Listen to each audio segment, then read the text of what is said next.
ஆண்டவராகிய இயேசு கிறிஸ்துவின் நாமத்தில் காலை வாழ்த்துக்கள். இன்றைய மன்னா, ஆகையால் நாம் கேட்டவைகளை விட்டு விலகாதபடிக்கு அவைகளை மிகுந்த ஜாக்கிரதையாய் கவனிக்க வேண்டும். எபிரேயர் 2:1. இந்த 31 நாட்களும் கவனிக்க வேண்டும். கவனி என்று சொல்லி நாம் பார்த்தோம். பல காரியங்களை கவனித்து பார்க்க வேண்டும், கவனித்து செய்ய வேண்டும், கவனித்து செயல்பட வேண்டும், கவனித்து நாம் யோசிக்க வேண்டும் என்று சொல்லி நிறைய காரியங்களை இந்த 31 நாட்களும் நாம் பார்த்தோம். இன்றைய 30 நாட்கள். இன்றைய நாளிலே நாம் கேட்டவைகளை, இதுவரைக்கும் நாம் கேட்டவைகளை விட்டு விலகாதபடி அவைகளை மிகுந்த ஜாக்கிரதையாய் கவனிக்க வேண்டும். ஏன் சொன்னால், அடுத்த வசனம், தேவதூதர் மூலமாய் சொல்லப்பட்ட வசனத்திற்கு விரோதமான எந்த செய்கைக்கும் கீழ்ப்படியாமைக்கும் நீதியான தண்டனை வரத்தக்கதாக அவர்களுடைய வசனம் உறுதிப்பட்டிருக்க, முதலாவது கர்த்தர் மூலமாய் அறிவிக்கப்பட்டு பின்பு அவரிடத்தில் கேட்டவர்களாலே நமக்கு உறுதியாக்கப்பட்டது. அப்படியே வரிசையாக வருது அந்த இது அப்படின்னு சொல்லிட்டு அந்த 4ஆம் வசனத்தின் கடைசி பகுதி, தேவன் தாமே சாட்சி கொடுத்ததுமாய் இருக்கிற இவ்வளவு பெரிதான ரட்சிப்பை குறித்து நாம் கவலையற்றிருப்போம் என்றால் தண்டனைக்கு எப்படி தப்பித்து கொள்வோம் அப்படின்னு சொல்லப்பட்டிருக்கு. அப்போ ஏன் கவனிக்கணுமா? இவ்வளோ நாள் கேட்ட காரியங்கள்லாம் நாம் விட்டு விலகாதபடி ஜாக்கிரதையாய் கவனிக்கணுமா? ஏன்னா தேவ தூதர்களால் மூலமாய் நமக்கு சொல்லப்பட்ட வசனத்துக்கு விரோதமாக எந்த செய்திக்கும் கீழ்ப்படியாமைக்கும் நீதியான தண்டனை வரத்தக்கதாக அந்த வசனம் உறுதிப்பட்டிருக்கிறது. அது கர்த்தர் மூலமாய் நமக்கு அறிவிக்கப்பட்டிருக்குது. பின்பு அவரிடத்திலே கேட்டவர்களாலே நமக்கு உறுதியாக்கப்பட்டது. அடையாளங்கள், அற்புதங்கள், பலவிதமான பலத்த செய்கைகள்னாலும் தமது சித்தத்தின்படி பகிர்ந்து கொடுத்த பரிசுத்த ஆவியின் வரங்களாலே தேவன் தாமே சாட்சி கொடுத்ததுமாயிருக்கிற இவ்வளவு பெரிதான ரட்சிப்பை குறித்து நீங்கள் கவலையற்றிருப்போம் என்றால் வரும் தண்டனைக்கு எப்படி தப்பித்துக்கொள்வோம்னு சொல்லி எபிரேயருக்கு எழுதின நிருபத்திலே சொல்லப்பட்டிருக்குது. நீங்களும் நானும் இந்த உலகத்தை குறித்து பேசுகிறோமே, அதை அவர் தூதர்களுக்கு கீழ்ப்படுத்தவில்லை என்று சொல்லப்பட்டிருக்கு. தேவ தூதர்களால், பரிசுத்த ஆவியினால், வரங்களினாலும் வல்லமையினால் நம்மை நிரப்பி நம்மை நிறைய காரியங்கள் கற்றுக் கொடுத்திருக்கிறாங்க.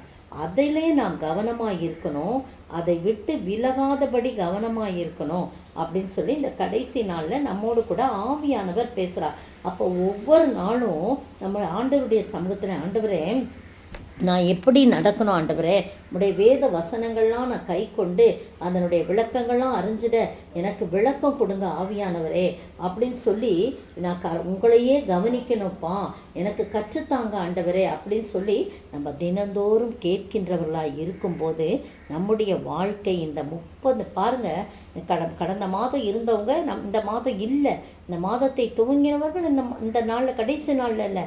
ஆனால் நமக்கு ஜீவனையும் சுகத்தையும் பலத்தையும் கொடுத்து வச்சிருக்கானா நம்ம நல்லவர்கள் என்பதற்காக அல்ல, ஏதோ ஒரு நோக்கத்திற்காக நம்மை வைத்திருக்க. அப்போ அந்த நோக்கத்தை நாம் ஆண்டவரிடத்தில் கேட்டு அதன்படி நடக்க வேண்டும் என்று சொன்னால் அவருடைய போதனைகளையும் நாம் கேட்டவைகளை விட்டு விலகாதபடி ரொம்ப ஜாக்கிரதை உள்ளவர்களாய் நாம் கவனிக்க வேண்டும் என்று சொல்லப்பட்டிருக்கு. இந்த உலக வாழ்க்கை எல்லாமே மாயை, எல்லாமே மாறி போகக்கூடிய காரியம். ஆனால் ஆண்டவருடைய வார்த்தைகள் மட்டும்தான் நிலையானது.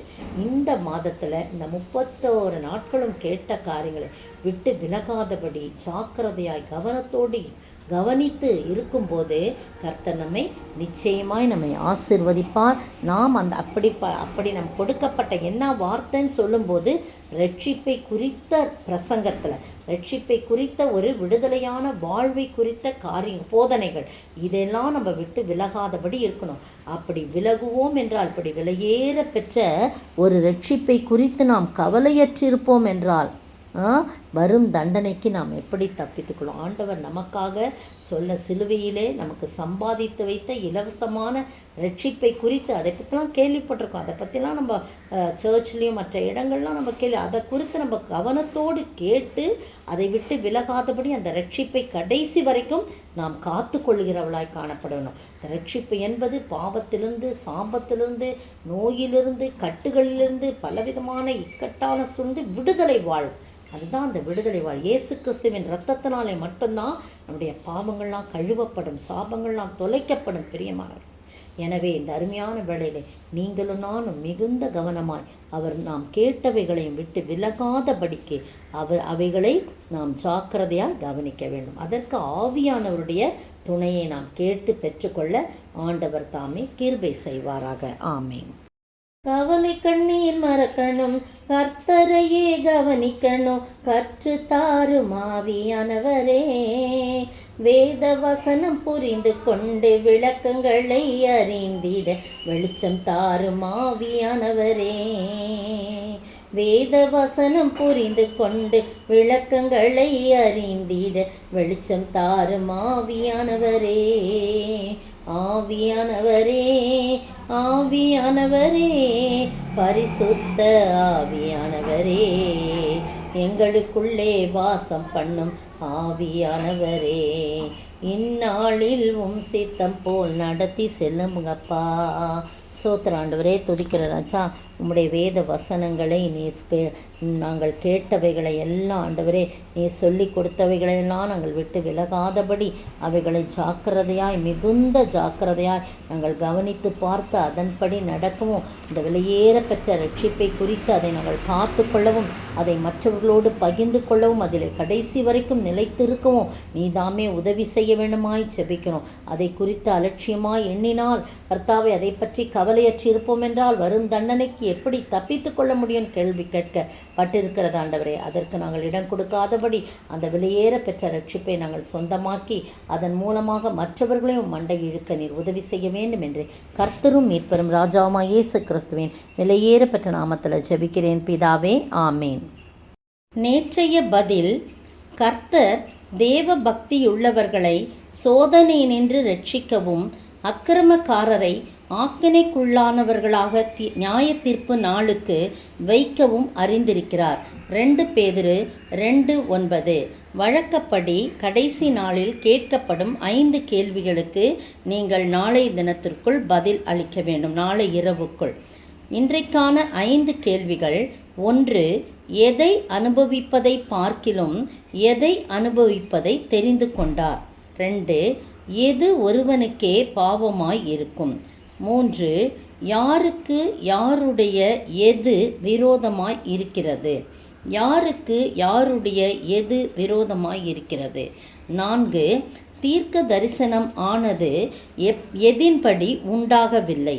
தீர்க்க தரிசனமானது எதின்படி உண்டாகவில்லை. 5. அப்பொழுது இருந்த எது எதினால் அழிந்தது என்பதை மனதார அறியாமல் இருக்கிறார்கள். அப்பொழுது இருந்த எது எதினால் அழிந்தது என்பதை மனதார அறியாமல் இருக்கிறார்கள்.